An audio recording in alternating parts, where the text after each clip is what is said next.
We are on the record. The time on the video monitor is 10:37 a.m. This begins disc 2.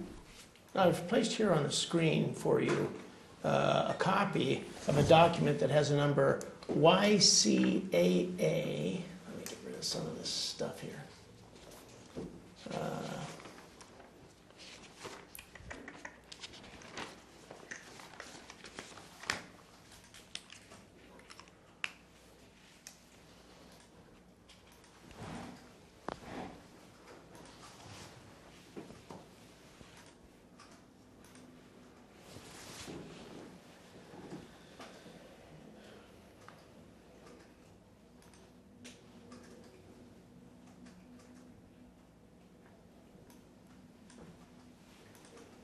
This is YCAA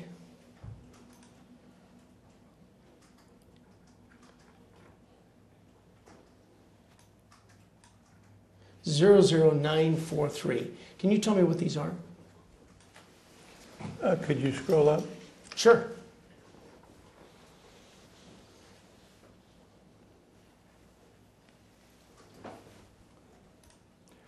These appear. Can you go to the end? Sure.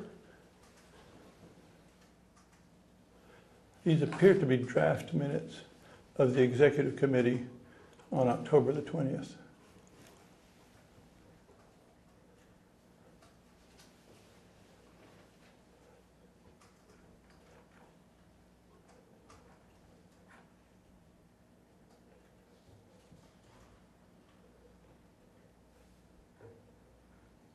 Looking here at page YCAA 000947, at the top of that it says October 20 Strategy Committee Meeting and Executive Committee Meeting. Craig briefed on the plan for Lux Air. Yes. What was your brief on the plan for Lux Air? Can you scroll up?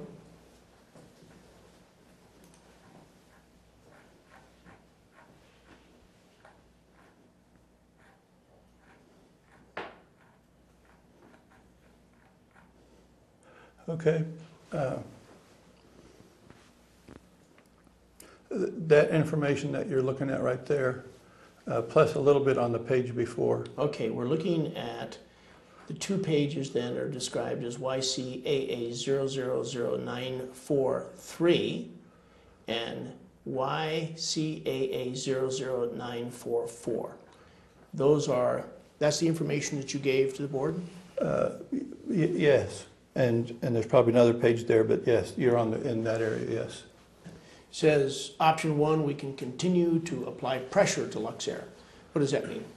Well, let me read that whole sentence. It says we can continue to apply pressure to Lux Air to meet their financial obligations through a combination of threats and incentives.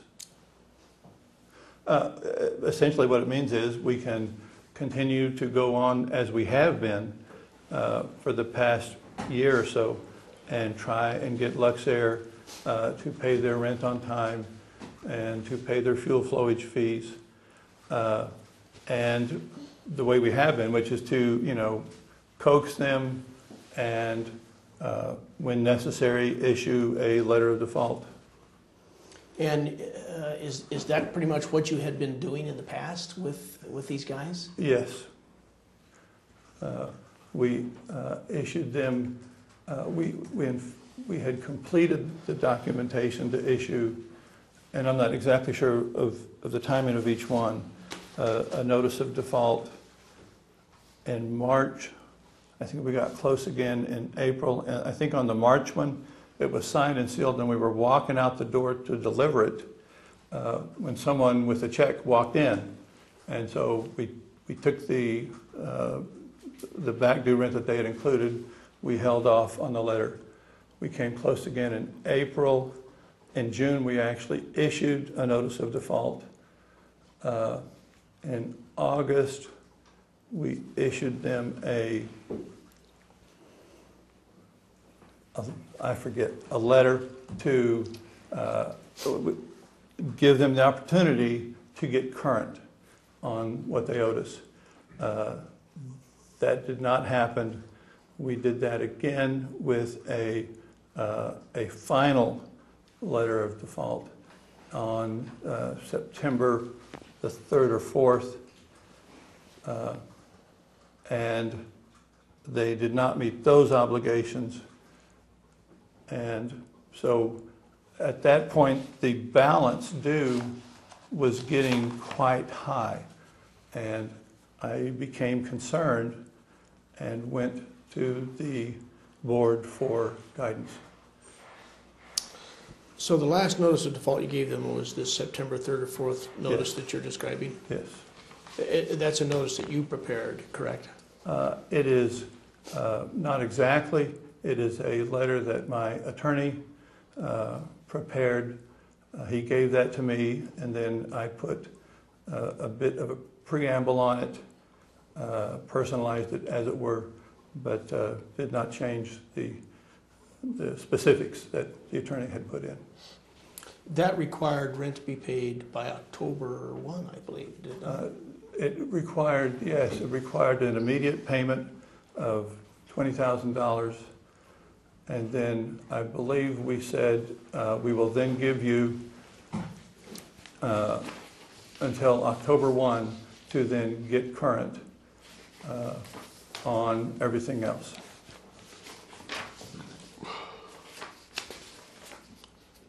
So, let's take a peek, I think, at this letter.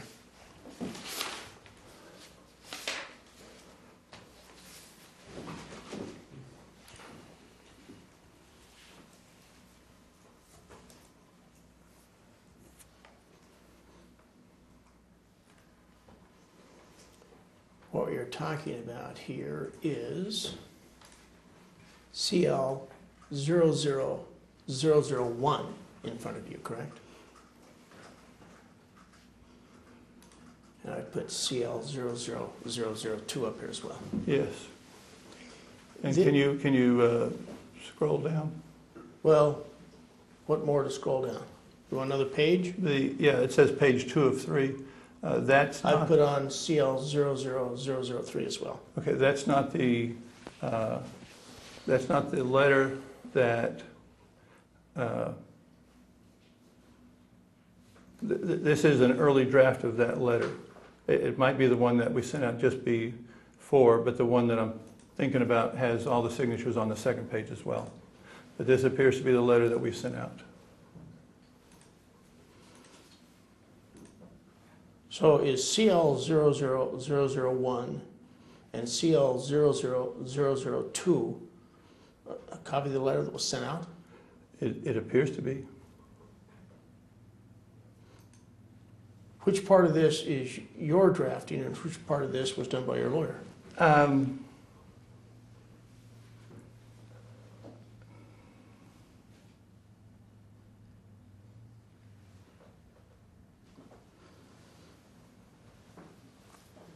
Well, the 4 conditions, I'm starting on page 2, the top paragraph down to my signature appears to be, that's the meat of what the attorney had prepared. I couldn't tell you without actually comparing on the page 1. It looks to me like also the second paragraph is very specific, is probably what the attorney wrote. So you're talking about the second paragraph of page CL 00001 was written by your attorney, correct? Yeah. And everything on page CL 00002 was also written by the lawyer? Yes. So you wrote the first, third, and fourth paragraphs on CL 00001. That's my guess at this time without actually comparing. Comparing to what? What the attorney actually gave me. Oh, I see.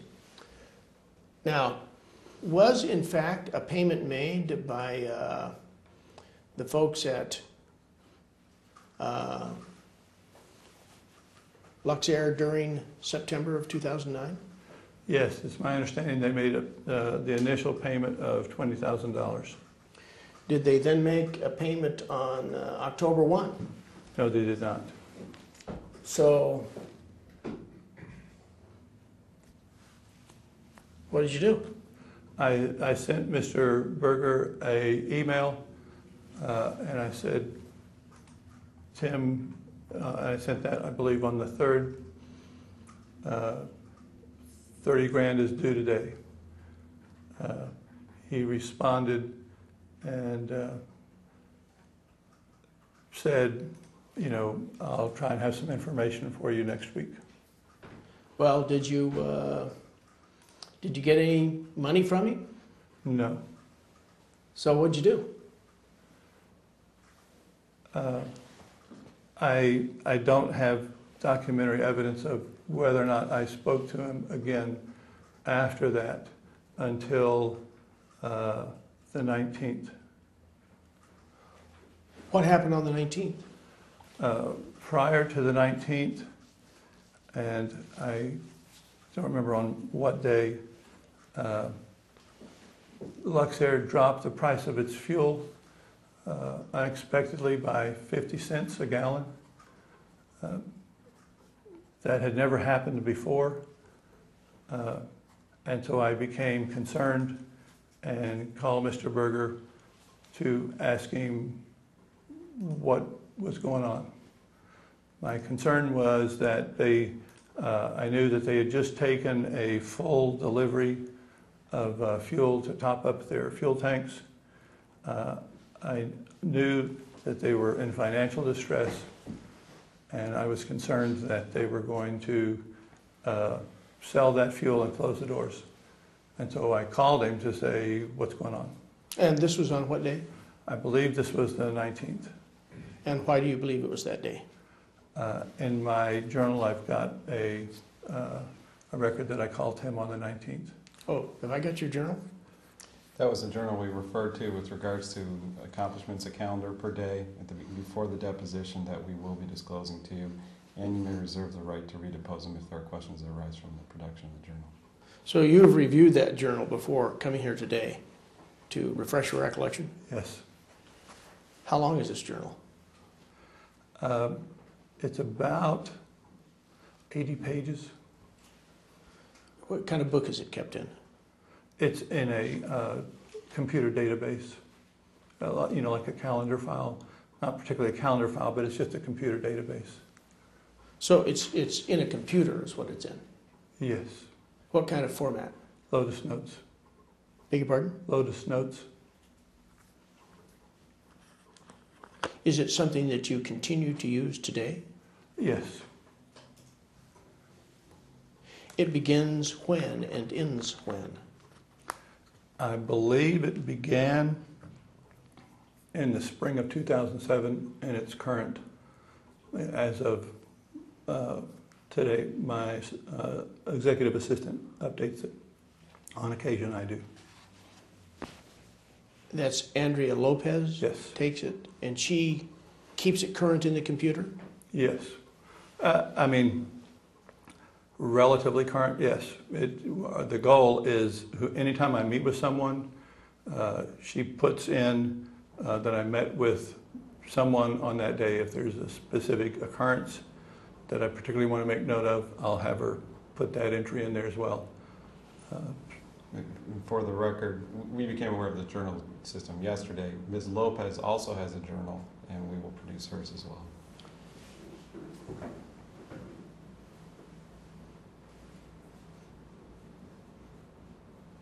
How does Ms. Lopez know how to put into Lotus Notes the substance of your conversation with someone like Mr. Berger on the 19th of October? I will dictate to her. I met with Joe Bag of Donuts, and we talked about the price of apples, and she'll put that in there. It is accurate to say then, you're telling me that on the 19th you had a conversation with Mr. Berger, Yes. and that was instituted by you? Yes. I believe so. And the reason you called him was because there was this sharp reduction in the price of gas? Well, it was multiple reasons at that time. I mean, they were past their deadline. When I spoke to him, I was not getting any confidence that a check was actually going to be provided. To the contrary, the conversations were, and I'm not talking specifically about the conversation on the 19th, because I don't remember all of it, I remember parts of it. But the conversations were, you know, as soon as we get our financing, we're going to get caught up on the rent. On the 19th in particular, I called to get a status of, are you going to pay us?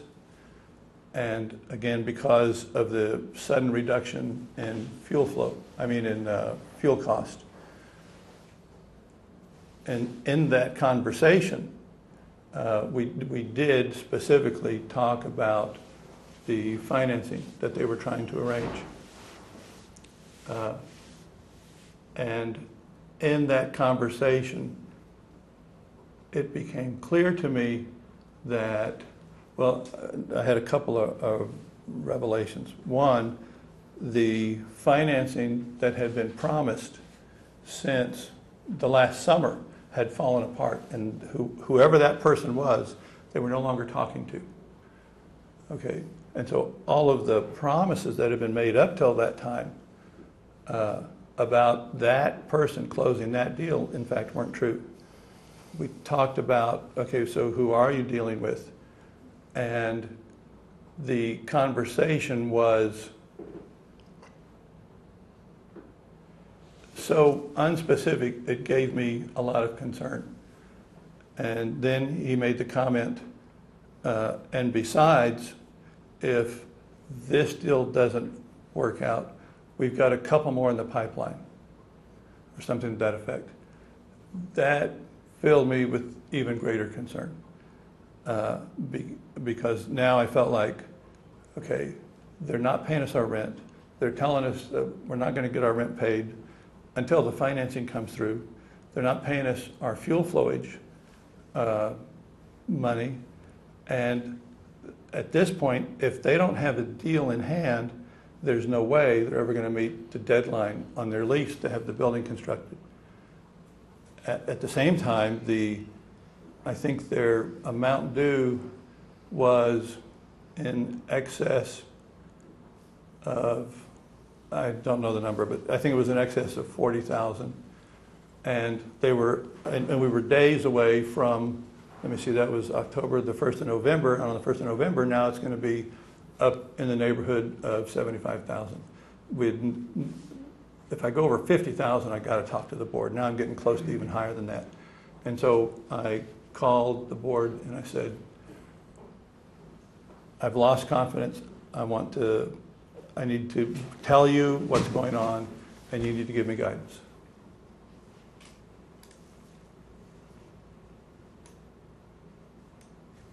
Up until October 19, had you been working with Lux Air to try to get them in a position where they could build their building?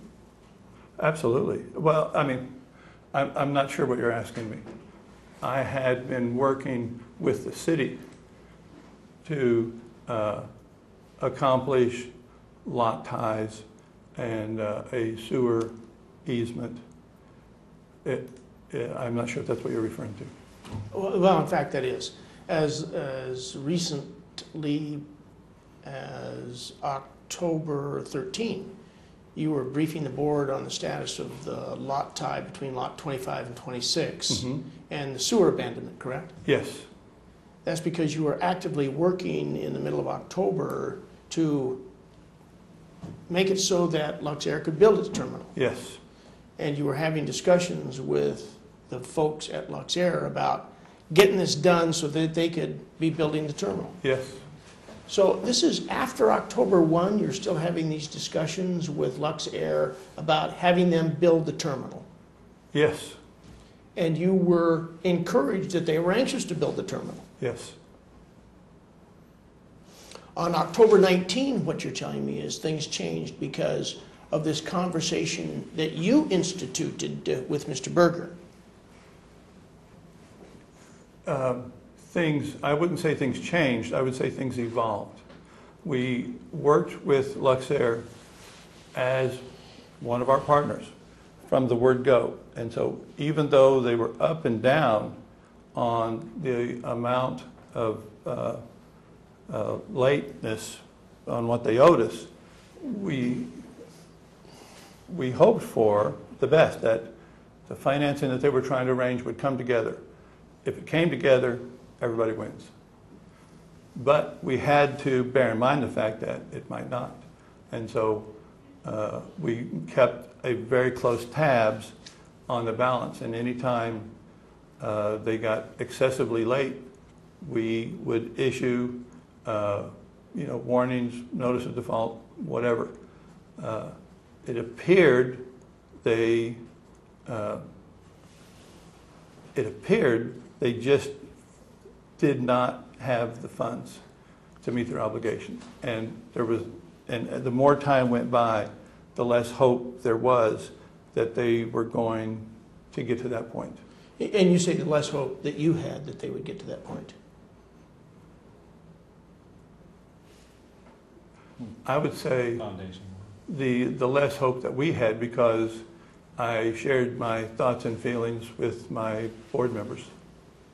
But certainly you had less hope. Yes.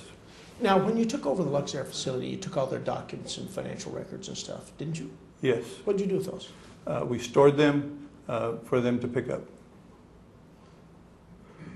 When we evicted Lux Air, prior to doing that, obviously we had discussions with our attorney on what was and was not permissible. And the bottom line is we could not use their equipment, their documents, their anything, and that we needed to safeguard it. And so when we moved in, we called a local moving company. We had everything boxed up, picked up, and stored at the moving company location for later pickup by Lux Air, and we maintain that for them. Where is it now? At this point in time, subsequent to that, Lux Air disclaimed ownership of practically everything. There was included in that a lot of their business documents. They did not want any of those documents. Of particular concern to me, there were patient records. The storage of patient records is critical. I'm not smart on that, and so we contacted them on that as well. In the end, we said, if you don't take control of these documents by this date, and I don't remember what the date was, then we will have these documents destroyed. And ultimately, we had those documents destroyed. With whom are you communicating all this, that you're going to have them destroyed stuff? I don't recall. I'm going to assume it was Mr. Sean Elton. And why Mr. Elton? Mr. Elton was my administrative counterpart.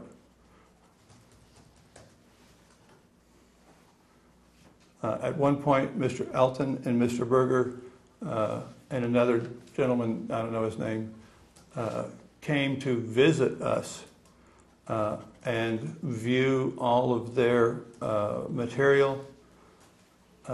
We took them around the airport. I think we also took them to the storage facility. They identified the items that they wanted, and the rest they told us to dispose of them however we wanted. How was the actual eviction accomplished? We went, I and members of my staff. Who? I believe I had with me Mrs. Gladys Wiggins, my airport operations director at the time, and members of her operations staff. And I don't remember who it was at that time. I think it was Craig Bloomdahl and Juan Trasvina, and I don't remember who else, and I'm not positive about those names.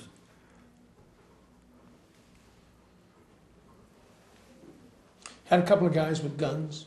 Yes. Who are those guys? That's what I'm saying. Those were my operations people. I believe one Trasvina came with us. I believe Craig Bloomdahl came with us. And we may have had the entire staff with us. I just don't remember. At that time, she had 4 people on her staff. And I would have to go back and look and see if I've got that documented, who was actually with us. So why'd you take all those people with you? Well, when you're going to engage in an eviction, you want calm. You don't want people getting excited. In the airport, my operations people perform that function every day under a contract with TSA. And essentially, under Part 1542, there's a requirement for armed security guards. The reason you have armed security guards in the screening area is, as you, I'm sure, know, some people get excited in the screening area. They get angry for one reason or another. And so when you're in a place where people have a tendency to get excited, you want to have an armed presence, and people then tend not to get excited and stay very calm. And so using the procedures that we use in the terminal every day, it seemed like it'd be a good idea to apply those procedures to what could be a volatile situation. And in the end, when we walked in, we announced what we were doing. Everybody was very calm and very professional. I'm showing you CL00317. These are minutes of October 13, 2009. Okay. And I think on these minutes at page 2, which is CL00318, there is a discussion of the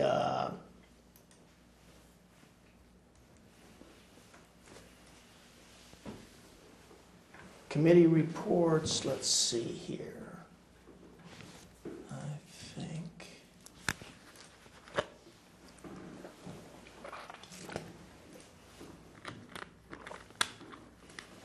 about the possible action to authorize the president of the Yuma County Airport Authority, correct, to sign documents for the abandonment of the sewer. Mm-hmm. That's a yes? Sorry, let me look at this.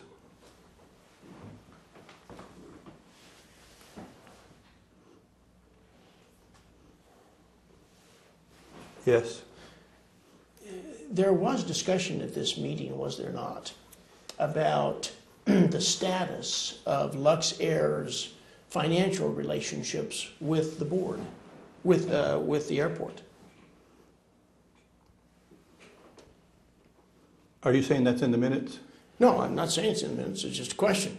I got the I'm minutes sorry. up here because there's a discussion about Lux Air and about doing stuff.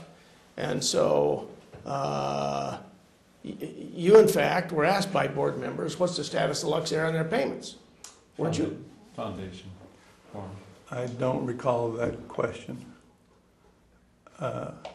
If that question was asked in a public meeting like this,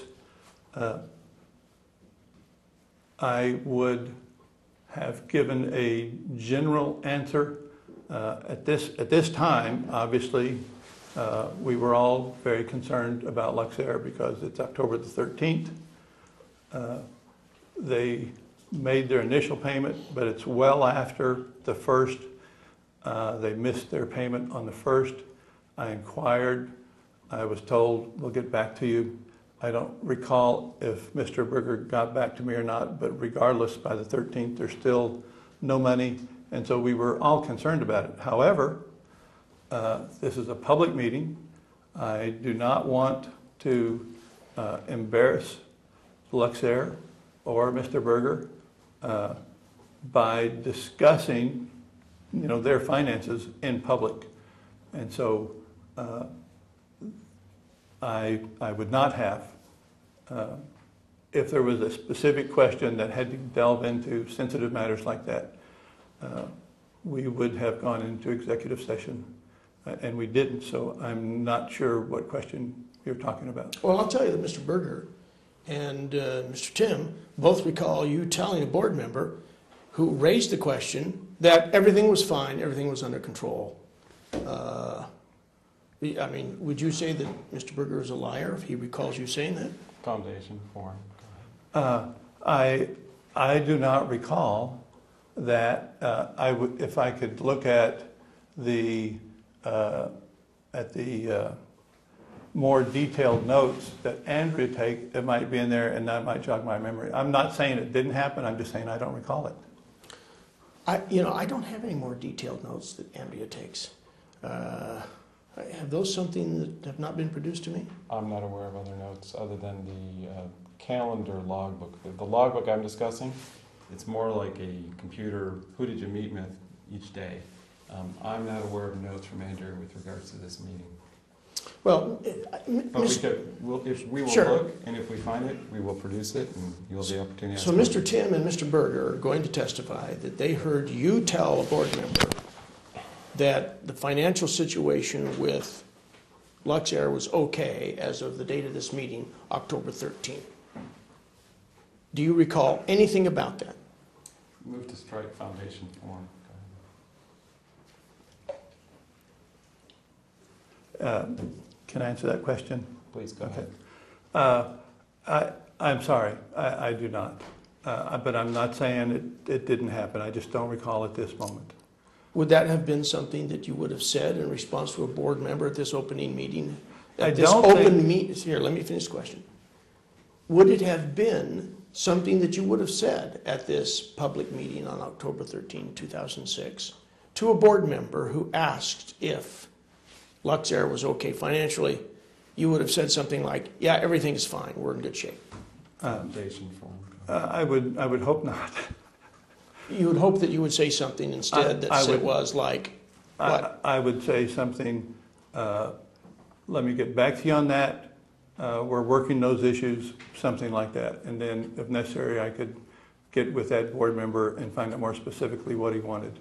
In fact, you knew that Mr. Berger was intending to pay you all the rent, did you not? Foundation. I would say no. At that point, I was extremely concerned that he was not going to pay me any rent. You told me just a moment ago that you instituted a phone call with Mr. Berger on the 19th, correct? Yes.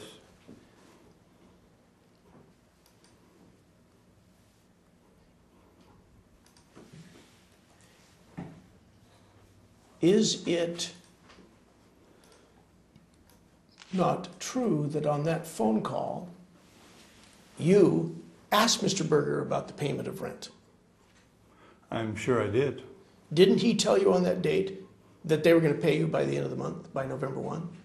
Form. I do not recall that answer. I would not be surprised if, in fact, he gave me that information. Why, as of October 1 until October 23, had you done nothing to evict Lux Air?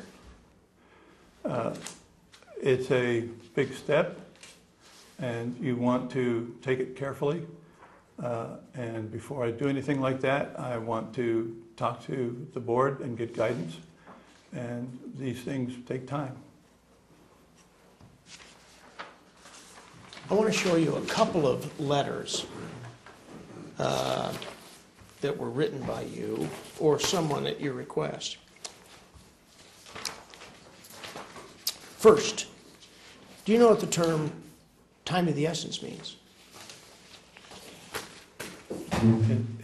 It's my understanding it's a legal term. Well, that really wasn't my question. My question was, do you know what it means? It's my understanding it means pay attention to this. Time is of the essence. I mean, I guess the answer to your question is no.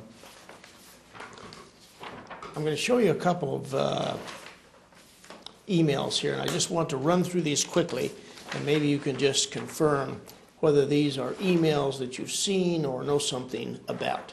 The first one I'm going to show you is on February 5, 2009. This is YCAA 003899.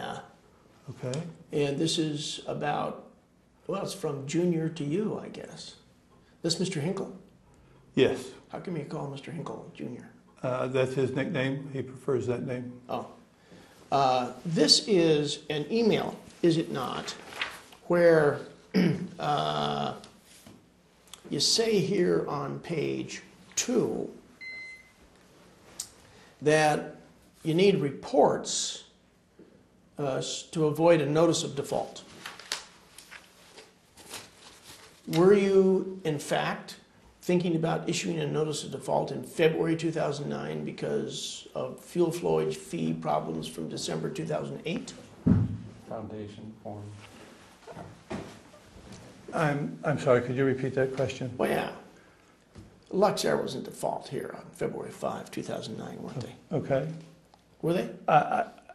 Without looking at a financial log, I could not tell you that. Well, why would Mr. Hinkle on YCAA 003900 say, I need to have the completed report and check ASAP in order to avoid a notice of default? Form, go ahead.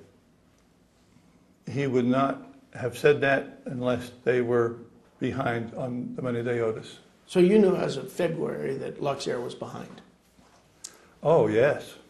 Yeah. So why didn't you issue a notice of default here? I believe this is the one I was talking about where we had prepared a notice of default and we're in the process of delivering it when the money came in. In February. It was February or March. And again, like I say, Lux Air is an important client for us.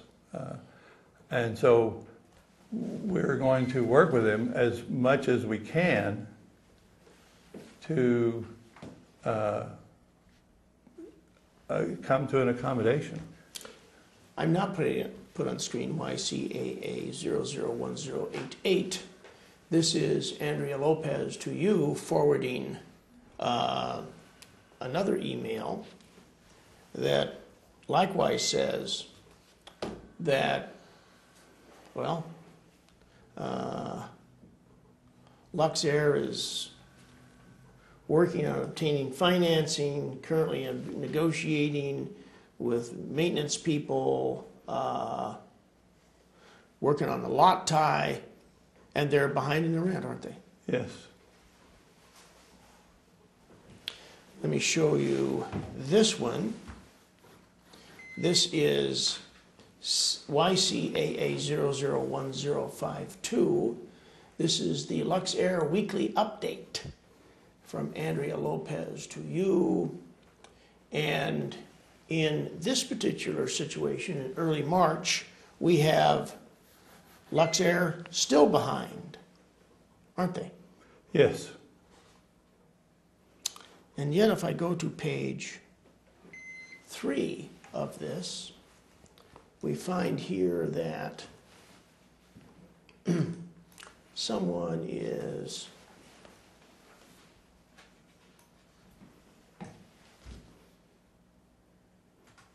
you've received February rent, you got January fuel flow, waiting on their lease rent for March.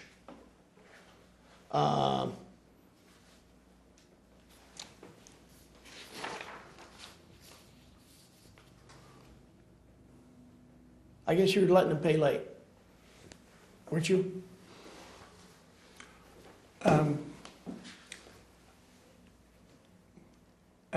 As a landlord, you have all kinds of tenants. Sometimes you have what we refer to as a late payer, a chronically late payer. They pay at the last minute. When that tenant is a very small tenant, like a T-shade, you hate it, but they're good people, you work with them. In this case, Lux Air was proving themselves to be late payers. And so the question then becomes, is there a deeper underlying issue here, or is this a chronically late payer? And and there's no way to figure that out except over time. And so in our case, over time, the balance kept getting bigger. And that's as over time we started being concerned, is this does not appear to be a chronic late payer. This appears to be a basic fault in their business plan, a basic fault in their management system. There's a real issue here. At that point in time, the airport authority has to again consider it and say, what's the risk to the airport? Financially, what if they never pay? Well, at some point there's going to be a cutoff. At some point you're going to get to a dollar amount and you're going to say this far and no further. At some point you're going to get to another obstacle. Their facility had to be built by, I believe it was February of 2010, or they were automatically in material breach of their lease, and the problem was going to go away anyway. And so one of the issues that we struggled with is, particularly after the October 19th call, is it sounds like their whole thing is just falling apart and nothing's going to happen, nothing's going to change. No one, I mean, there's no promise of payment that you can rely on. We'd had so many promises of payment. I promise you, you're going to have the money next week. And it never happened. And so we had reached the point where we could not count on that promise at all. And then when it sounded like the deal fell apart, now you're looking at, okay, if we don't terminate this thing, we're going to get to the point where the airport is at risk. Because how much of this debt can you allow to accumulate, especially if you get to the point where you're not going to be paid back? And then beyond that, I'm now concerned that because of other issues just that you hear about anecdotally concerning Lux Air, it's conceivable they may shut down without warning. There's no way I can afford to take that risk. I think that you missed my question here. Okay, I'm sorry. And so let me restate my question, because you answered something that I don't know, you're just kind of blathering on about something I didn't ask. So listen to my question. Okay. And answer my question. As of March 2009, you were letting Lux Air pay late. For move to strike. Go ahead. I would say that's not true. If I were allowing them to pay late, I wouldn't be taking action against them to try to get them to pay and get caught up. And we continue to do that throughout our relationship. In fact, there was never 1 month where Lux Air was ever fully paid up. That's correct. And you always allowed them to kind of be late. And by that I mean you didn't send out a notice of default and require them to strictly comply. Foundation? We did send out notices of default. We did everything we could to get them paid up because we wanted them to succeed. You're right, eventually we gave up on that. Now, let's try another one here. This is YCAA 000614. This is another weekly update by Andrea Lopez to the Board of Directors. And it's showing here on page 2, I guess. Let's see, maybe here. This is about the financial status of Lux Air. March 2, the airport received February's rent, and January's fuel flow. We're waiting on their lease deposit of $13,000 and their rent for March. Do you see that? Yes. So as of this period of time, what you were doing was you're saying, well, okay, we'll accept their rent and they're paying late by a month or so. Is that kind of what we're letting them do? Foundation form. I would say no. I'm identifying the fact that they are late. Well, but the point of the matter is, you're accepting payments in arrears. March 2, you got February's rent and January's fuel flow.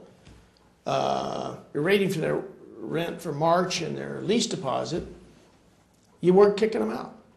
That's true. Now, if I go to March 17, you get Mr. Hinkle telling you that they owe you $32,800, Lux Air, correct? Yes. And you go, well, it's okay, you're not kicking them out. Is that correct? No, that's not correct at all. Well, it's not okay, but you're not kicking them out. That's true. You want them to pay, as every landlord would. Yes. But you're not insisting that they pay, even though they are 61 days late on their lease deposit and half a month late on their March 2009 rent, and haven't even given you the fuel flowage fees for February. Foundation form. Correct? Yes, and that kind of underscores what I was saying earlier, is because they're an important client, you're going to work with them a certain period of time to try to put the deal together. Okay, so in March, you're working with them. Yes. Here we've got another email. This is March 25, 2009, and I'm interested in showing you this paragraph here. I'll blow that up for you. This is on YCAA 000611. Lux Air is still delinquent $32,000. And I think this is where you say that there are, you're meeting with the attorney to prepare a notice of default. Is that correct? Yes. And it says here, the reason Mr. Williams met with the attorney on Tuesday was to prepare default notifications. Is that what that means, appropriate notifications? Yes. Mr. Williams has spoken with Lux Air about this in detail. And what's the antecedent of this? I'm assuming you're talking about the financial thing you're displaying above. Well, I'm wondering, since they're not my minutes. And you approved these, right? Yes, these aren't minutes. This is a update. Well, it says Mr. Williams met with your attorney and spoken with Lux Air about this. What is the this? The financial situation. And impressed upon them the seriousness of the situation. Yes. And what did you say to impress upon them the seriousness of the situation? I don't recall the exact conversation, but I'm sure it was to let them know that we're going to be preparing a notice of default. On March 26th, 2006, there's email correspondence between you and your lawyers. Can you tell me what the subject of this email correspondence was? Not anything that was said, just the subject. Don't answer that. It's privileged communication. Well, I just want to know the subject of it. No, that's still privileged. Was this about the notice of default you wanted prepared? Don't answer that. Well, the day before, you had talked with the attorneys. Was the attorneys you talked to Byrne, Benish, Garcia, and Valerie, however you say that? How do you say that name? Villarreal? How do you say that? Villarreal. Villarreal. Was those the attorneys that you met with? You may answer. On the document we had just a minute ago? Yes. Yes. This now is March 30.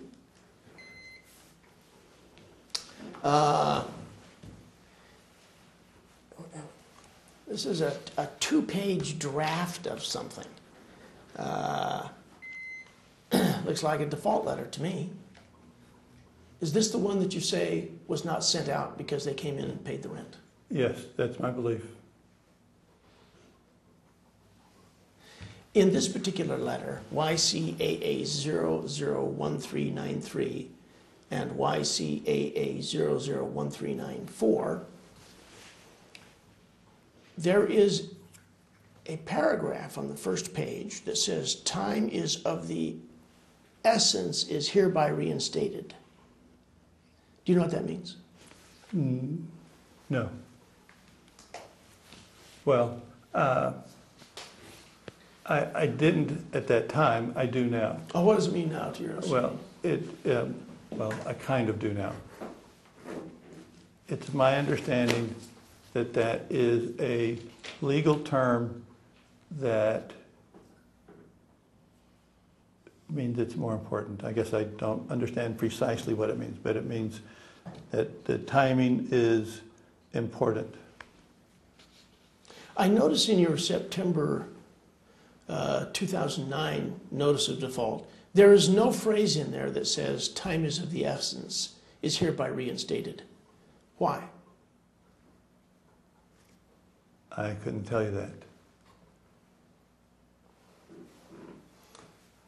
But portions of that September letter were written by your lawyers for you to add whatever you added. Yes. Let me show you. Nah, let's skip that. Let's go to this one. This is YCAA 003897. This is Mr. Hinkle's email to you now in April saying, well, they're late again.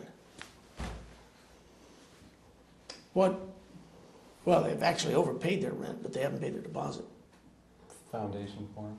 What's your question? Your question is, was Lux Air still behind on its financial obligations to the airport here on April 2, 2009? Yes. So what did you do about that? We continued to push for money. But you had allowed them in the past to pay partial payments and then push for the balance as an ongoing matter. Is that correct? Well, I would say It's kind of a yes and no. I'm trying to get through with you by noon. Okay. You had, prior to April 2, 2009, allowed Lux Air to pay part of their arrearage and then hope to get the rest later, correct? We accepted partial payments and continued to push for full payment. Yes, that's correct. Yes. So prior to April 2, 2009, even though Lux Air was behind, you accepted partial payments trying to get them to pay themselves current. Yes. But they never paid themselves current. No.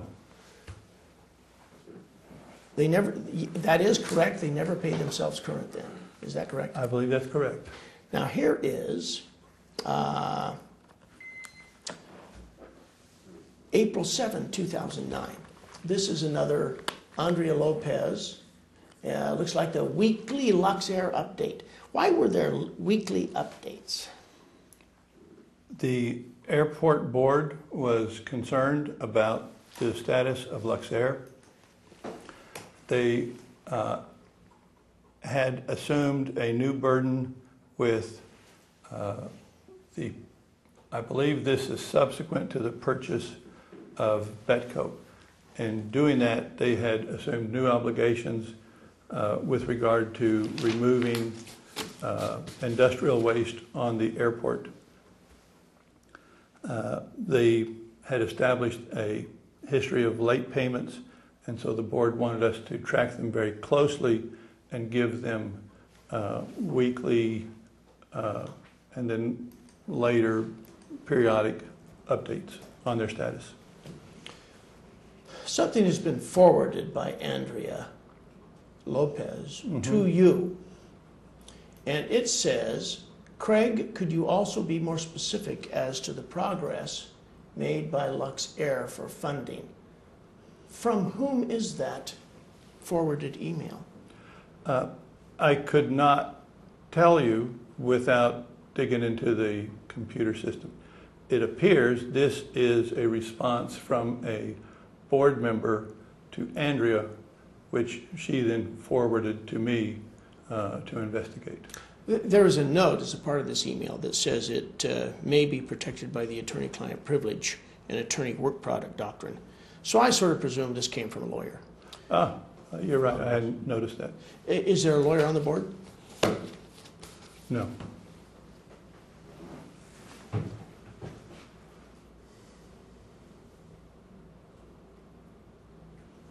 Well, with seeing that, it makes me think that was from Mr. Benish. Let me now Oh, wait a show minute. you Waldo. YCAA 003724. This is another update from, I guess, Junior to you this time, saying that Lux Air is still behind, correct?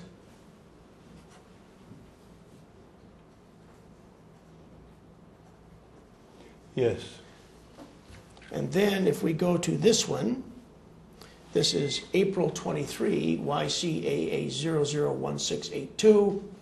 This is Gabby Reyes, email Junior Hinkle. Sorry. And you can do that again, you know. Mr. Koash likes that. My apologies. I didn't think. Yeah, I will. Okay. I'm now placed on the screen YCAA 001682. That's Gabby Reyes giving Mr. Hinkle an update on, well, no check from Lux Air. So now again at the end of April, Lux Air is behind in their rent, correct? Yes. It's accurate to say, is it not, that you were in pretty much constant contact with someone at Lux Air about the fact that they're behind on their rent. That's correct? Yes. And was that maybe Mr. Berger with whom you were speaking? At this point in time, most often it was Sean Elton.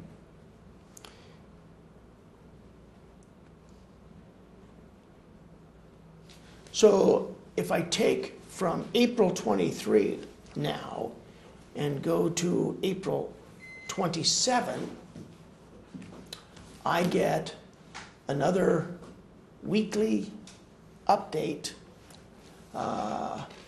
and financial status going to the board. And here we see that Lux Air is late on their March payment, and it's now, well, still April. They don't have their performance bond. Did you really care about that performance bond?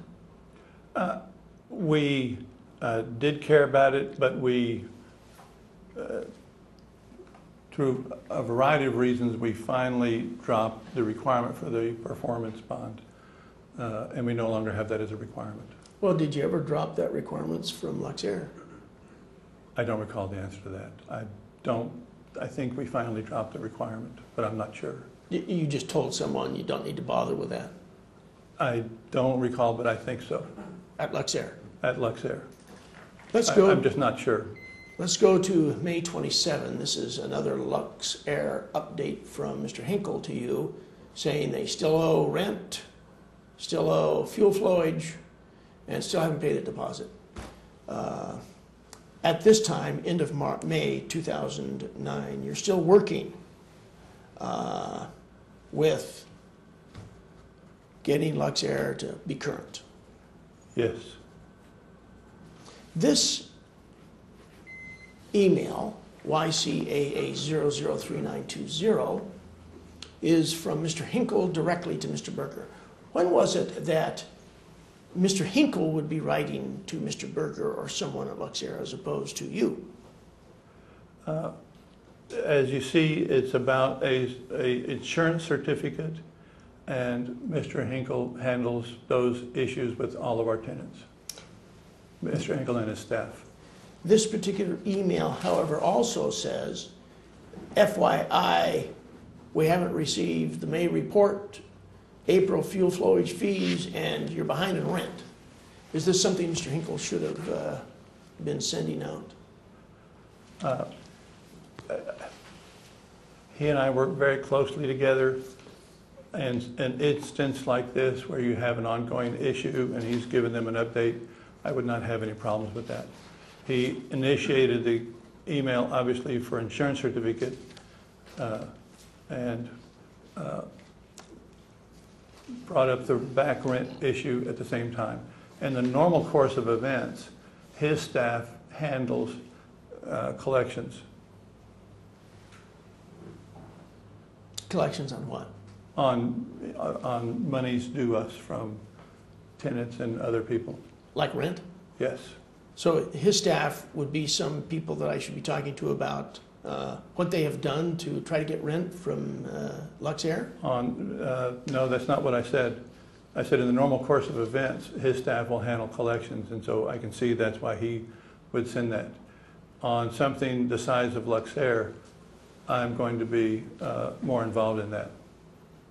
On this same day, I think, Mr. Hinkle sends you an email letting you know how much Lux Air is behind, and this is YCAA 003210, correct? Yes.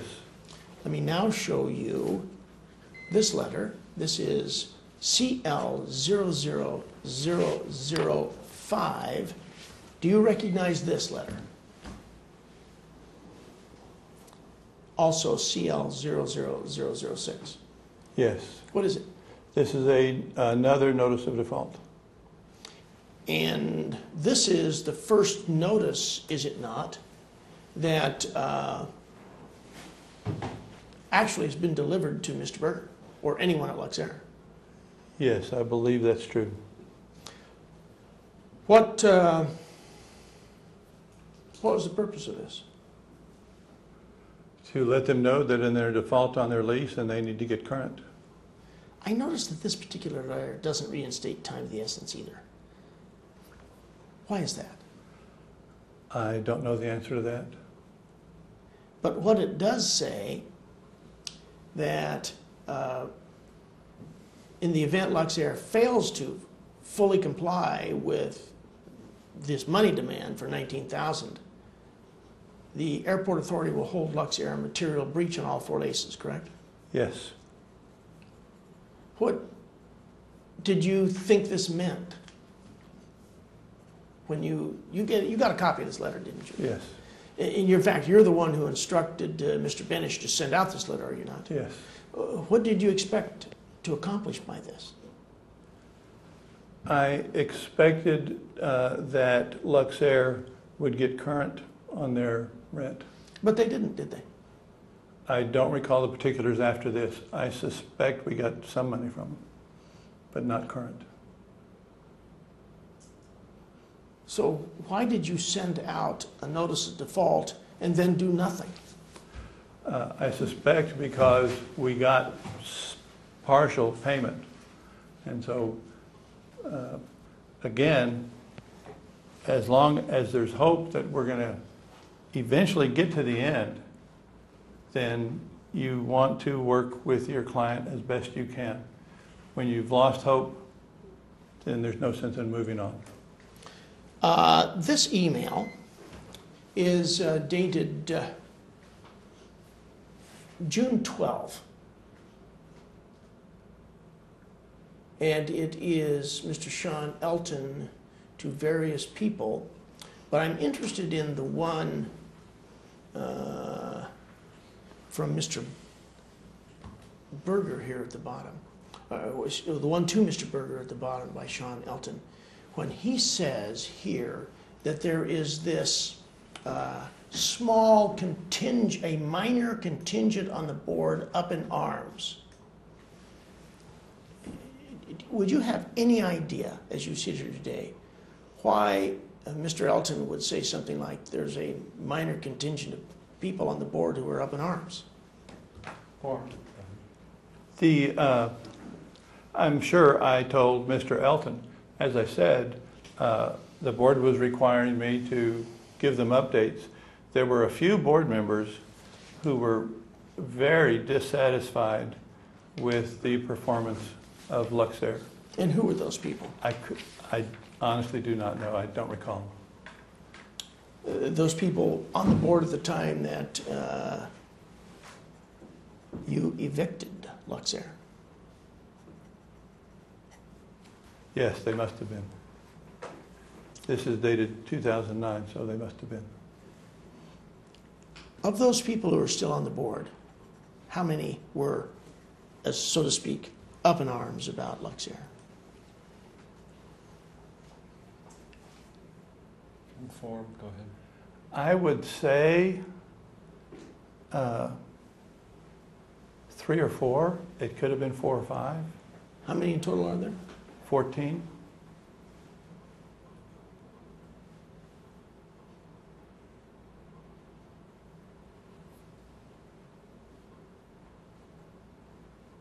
Who is Sharon Merz? M-E-R-Z? That name is not familiar to me. Where does it say that? I just Williams is just asking. asking. Oh. Do you know who Kathleen Hoffman is? I believe that's Mr. Berger's mom. Do you know her? I've met her. Let me show you this particular email, if I may. This is YCAA002992. Who is John Matthias? I believe he is a employee of Pancrase Real Estate. You tell him here that those are 2 lots currently owned by the airport. We are tying to the rest of the airport's property. Why were you tying them to the rest of the airport's property? The GA terminal FBO facility that Lux Air was going to build were going to be built on, I believe, lots 25 and 26, which the airport owned, but they were platted separately from the main airport. And the facility that Lux Air was going to build was going to cross the plat boundary of 25 and 26 and the plat boundary of the airport. And those lots had to be tied all together into a single lot to meet the city's building code requirements. So, did you continue with this lot tie arrangement? Yes. Is it now tied? Yes. Is the sewer abandoned? No. When we evicted Lux Air, we were in the final stages of the lot tie, and if anyone ever develops that, it's going to have to be tied together. We had already put the money into it, so we went ahead and did it. The sewer abandonment, however, was specifically related to the facility of Lux Air. There was no sense in continuing with that, and so we dropped that. Let me show you this. This is CL00121. In this particular email, in the portion that I've boxed here at the top, Mr. Berger is complaining about the nature of the phone call that he had with you on the 19th. I want you to read that paragraph that I have boxed. It's the first paragraph. Okay.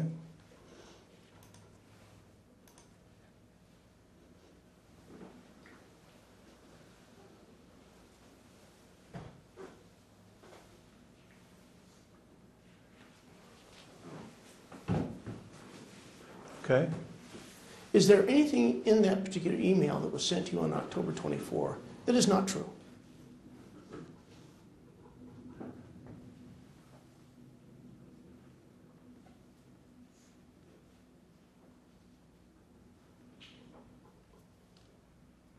Warren, go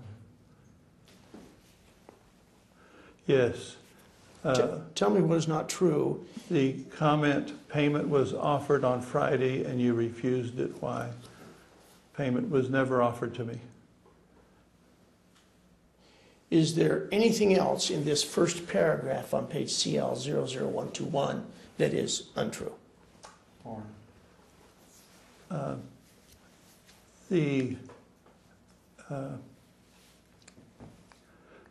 The comment where he says, you never once in the call said that payment delivered before the end of October would be unacceptable to the airport.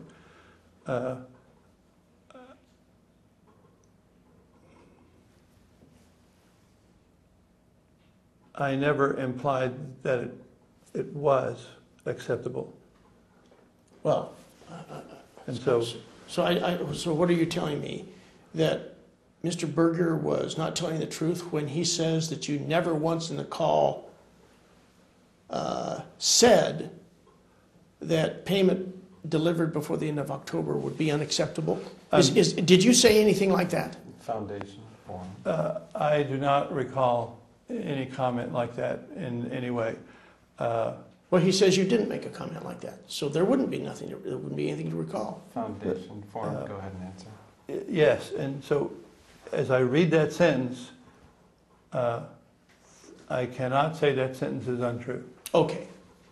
In any event, you did receive this email, did you not? Yes. Did you respond to this email? As I recall, I did not. As I recall, I forwarded it to my attorney and asked him to take over.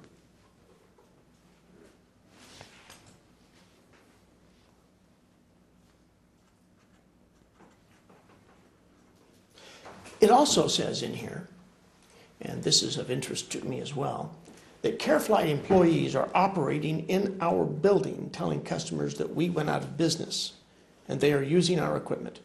Is that true or not? CareFlight employees were operating in the airport's building. We asked those employees not to speculate. I don't know what they were saying. They were not using their equipment because we gathered all of their equipment and stored it. And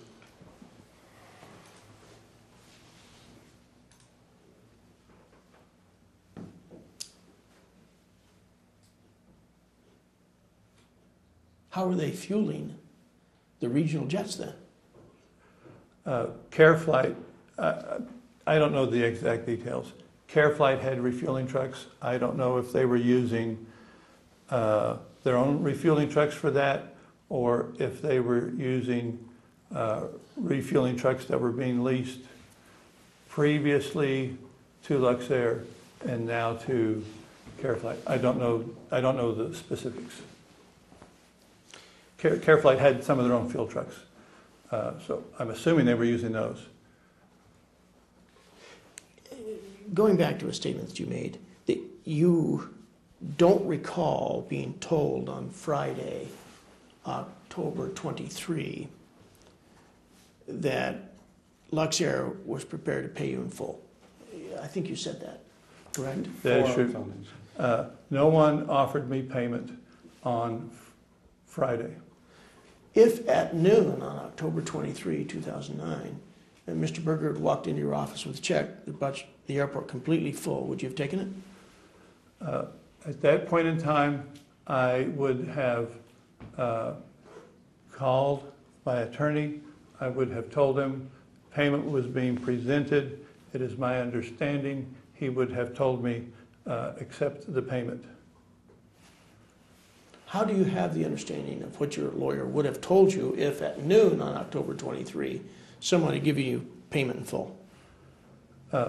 We discussed the possibility that when we went in to evict, payment would be offered. We discussed this very specifically, and we were told very specifically, if payment is offered, accept it. But payment was never offered.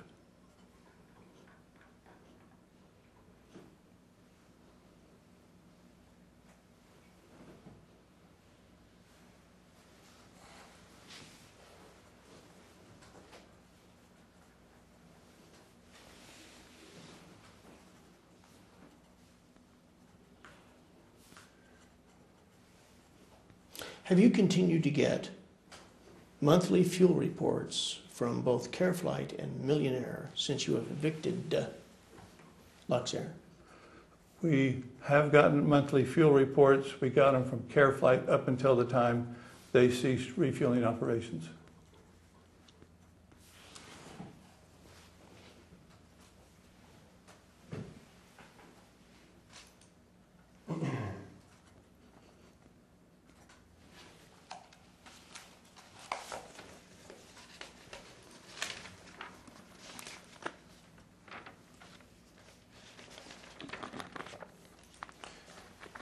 looking at this particular email on the screen, CL00121, do you recall anyone ever responding to Mr. Tim Berger about what was going on at the airport on Saturday, October 24, 2009? Form. It's my understanding within during this time period, we did have a conversation with Lux Air. I don't recall if Tim Berger was involved. We scheduled a conference call and with several participants. And I don't recall if Mr. Berger was in that conference call. Would you read the question and the answer back, please?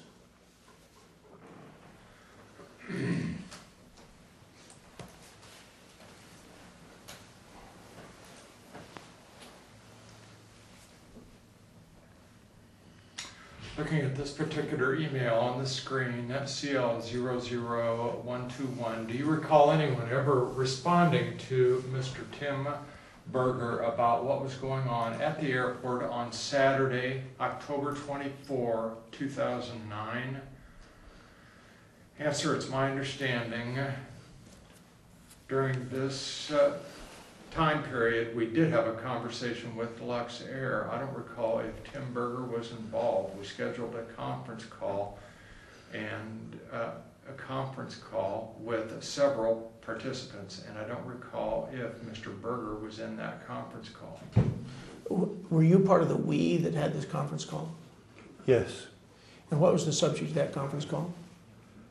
The events on Friday. Was there anything in there about anybody wanting to pay you rent? No, there was not. So as far as you knew, no one was even offering to pay rent after you had evicted them. Yes, that's correct.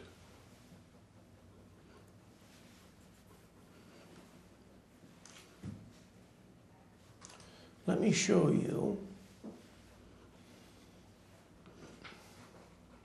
this letter. This is CL00287. This looks like Mr. Benish's letter to Mr. Berger that says, well, you can read it. I've got CL00287 and CL00288.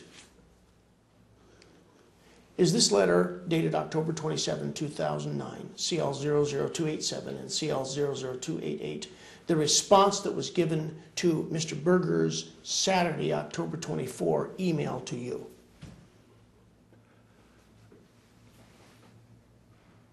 Yes.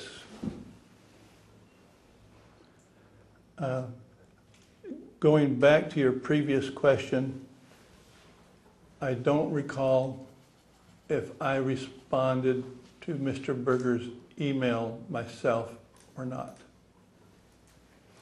Let me now show you YCAA 000152. Would you please tell me what this is?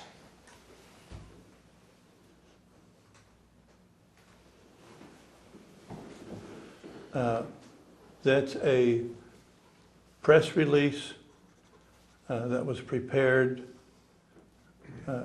talking about CareFlight.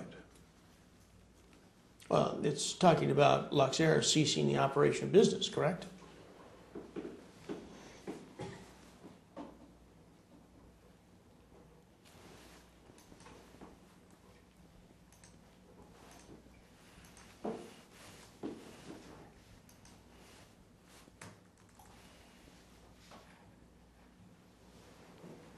There's no mention of Lux Air in this email that I see. Well, it's not an there it email, is. it's Yeah, a press I'm sorry. release. I'm Airport sorry. press release.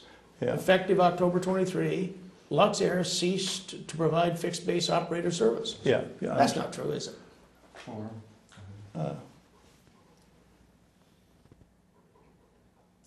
I would say yes, it is true. Who's Gen or Jen? Jen Gross Gross. is Her title is corporate account manager, and essentially she's my PR person, PR marketing, and account manager for clients. The reality is Lux Air didn't cease. They were stopped, correct? That's true. It says the airport has coordinated with CareFlight to assume the responsibility. In fact, Joe Gamez was right there right away. I mean, within the hour, taking over the operation, wasn't he? That's true. And he was out pumping gas that was in the ground that belonged to Lux Air, wasn't he? Foundation for I don't believe that's true initially. I believe initially he only pumped fuel from his tanks. But he did ultimately pump gas from... He did Lux's ultimately pump gas from the underground tanks that had been previously leased by Lux Air. As of this date, October 28, 2009, the airport had decided they weren't going to do a general aviation terminal, correct? Foundation. No, that's not correct at all. But it says, the airport will start renovating the former Betco building into a public general aviation terminal in the very near future, explained Jen Gross. Yes, That's on YCAA 000152, correct? yes, It says you're going to start the transformation immediately, correct? yes. Maybe I misunderstood your question. I thought you said that we had not decided to. No, well, you had decided to abandon the idea of a general aviation terminal as of October 28, had you not? Foundation form. No, it says right here, we were going to renovate the Betco building into a public J terminal. Okay, so you had abandoned the idea of the general aviation terminal that you had wanted Lux Air to build, correct? Yes.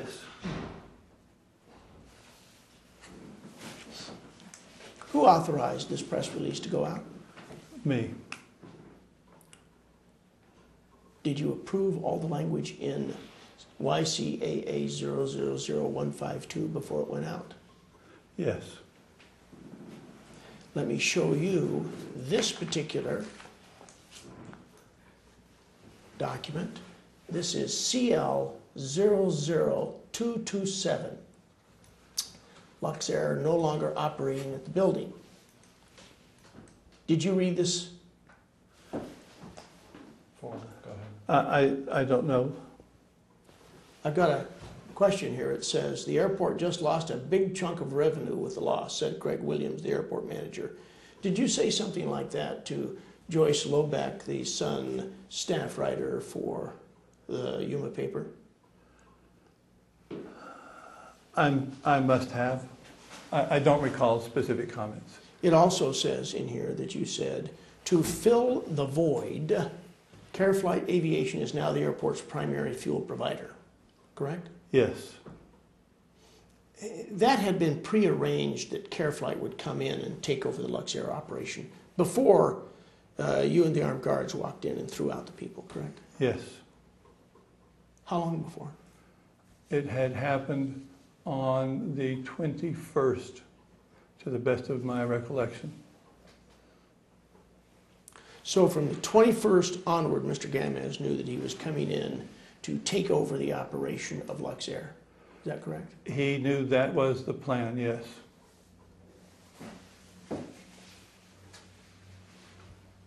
It says here at the bottom, and I'm going to try to put this so that you can see the runover of this newspaper article on CL 00228.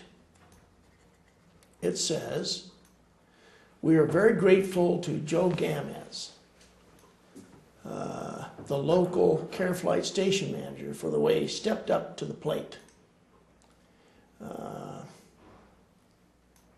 What was there about Mr. Gamez that required him to do something extraordinary to kind of step up to the plate? With the departure of Lux Air, Mr. Gamez became the only fuel provider on the airport. At that time, as I recall, he had about a 20% market share of the airport's fuel. It may have been 30, I don't remember. And so overnight, he was required to plus up to about 4 or 5 times his previous size, to include picking up refueling for the airlines. So that's something that you had him doing before you actually came in and threw Lux Air out of the property on the 23rd, correct? Well, we met with Mr. Gomez. We informed him that it was likely that we were going to evict Lux Air on Friday. Before we did that, before we could proceed, I needed assurance from him that he would be able to provide fueling for the airlines. That was the most critical requirement. And then staff the fuel desk in the Betco building. He convinced us that he could meet that requirement, and so we moved forward. I told him the catch was, I had him sign a NDA. I said, you cannot tell anybody about this because it's not a fact at this point in time. And so what I need you to tell me that you can have the people on hand if and when this happens, and the equipment in place, and that you're authorized to pump airline fuel. And he provided me with those assurances. And so we said, we will call you if this goes through. It could be that, you know, when we walk in, they pay us, the whole deal's off. You got to forget about it. You signed an NDA. And so we had him on standby because... And by NDA, you mean non-disclosure agreement? Non-disclosure agreement. Here on the second page of this newspaper article, it says CL00228, Williams said creating the terminal was made possible through a change in the airport's charges to FBOs undertaken with Lux's departures. Yes. What was that change?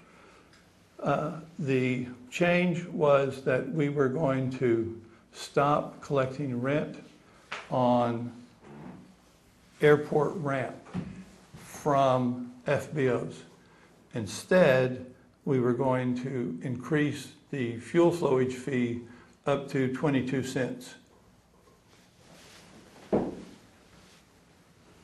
It also says in this particular document that the new fee will counter the loss of Lux Air as a tenant, freeing up the airport to take over the space and create the terminal. Is that correct? Yes. How long had the airport been planning on taking over the Lux Air building and converting it to a terminal?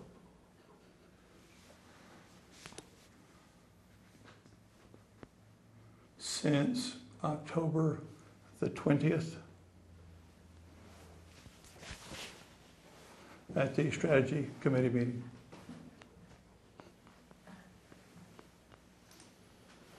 Now looking at this last comment in this newspaper article on CL00228, it said, well, is that an accurate quote of what you said? Lux Air had a big chunk of the airport. They were an important source of revenue. Last Friday, they ceased operation, and the airport governing board realized it would have to establish a new model to benefit everyone.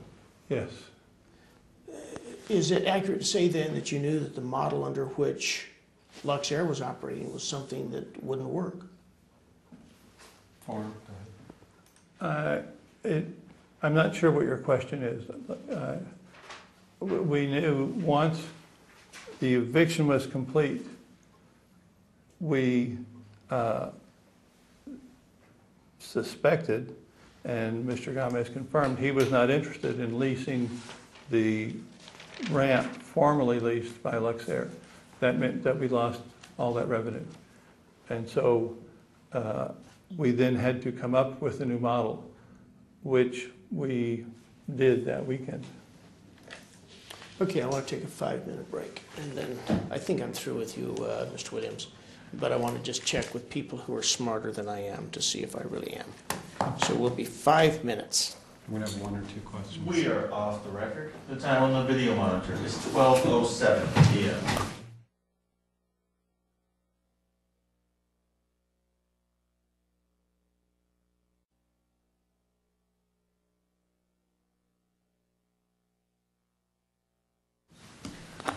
We are on the record. The time on the video monitor is 12:08. No more questions. Mr. Williams, I just have a couple of questions for you. You previously testified, I believe, that Lux Air in October had dropped the price of fuel by 50 cents a gallon. Is that Yes. correct? And I believe you testified that that alarmed you. Is that Yes. correct? Why did that alarm you? They had never done anything like that before.